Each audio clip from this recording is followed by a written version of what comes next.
आज मैं आपसे कोई भावुक भाषण देने नहीं आया हूँ। आज मैं सिस्टम का पोस्टमार्टम करने आया हूँ। आज मैं आपसे वो सवाल पूछने आया हूँ जो दशकों से दबाए गए, जो रिपोर्ट्स में कैद कर दिए गए और जिन पर बोलने वालों को या तो चुप कराया गया या जेल भेज दिया गया। दोस्तों, भारत की कुल आबादी में मुसलमान लगभग 14-15% है। ये कोई राय नहीं है, ये सरकारी आंकड़ा है।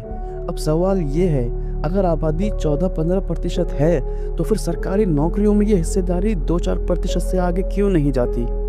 पुलिस में क्यों नहीं दिखती? न्यायपालिका के निचले ढांचे में क्यों नहीं दिखती? मीडिया न्यूज़ रूम में विश्वविद्यालयों के निर्णय लेने वाले पदों पर क्यों नहीं दिखती? सरकारी बोर्ड, आयोग, पीएसयू नियामक संस्थाओं में क्यों नहीं दिखती?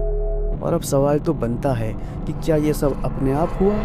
नहीं दोस्तों, ये अपने आप नहीं हुआ। ये कम काबिलियत की वजह से नहीं हुआ और ना ये सिर्फ कम मेहनत की वजह से हुआ है। ये हुआ है एक सोची समझी दशकों लंबी रणनीति की वजह से।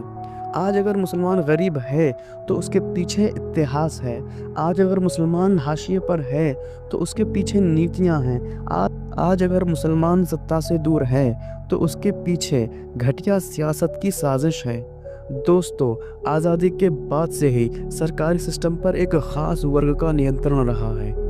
नीतियाँ वही बनाता रहा, भर्तियाँ वही तय करता रहा और ये तय किया गया कि कौन आगे जाएगा और कौन नहीं, और कौन बस नागरिक बनकर रह जाएगा।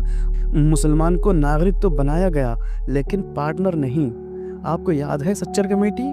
ये कोई एनजीओ रिपोर्ट नहीं थी, वो भारत सरकार द्वारा गठित कमेटी थी। उस रिपोर्ट ने साफ लिखा, मुसलमान की स्थिति SC ST से भी कई मामलों में ख़राब है। शिक्षा में कम है, नौकरियों में कम है, बैंकिंग में भेदभाव है, पुलिस और प्रशासन में नाम मात्र मौजूदगी। अब सवाल, उस रिपोर्ट के बाद क्या हुआ? कोई क्रांति नहीं हुई, कोई सिस्टम चेंज नहीं हुआ, कोई जवाबदेही तय नहीं हुई। क्यों? क्योंकि उस रिपोर्ट ने सिस्टम के चेहरे पे से नकाब हटा दिया था और सिस्टम को अपना नकाब उतरना मंजूर नहीं था। क्योंकि उस रिपोर्ट ने सिस्टम के चेहरे पे से नकाब हटा दिया था और सिस्टम को अपना नकाब उतरना मंजूर नहीं था, हरगिज़ मंजूर नहीं था।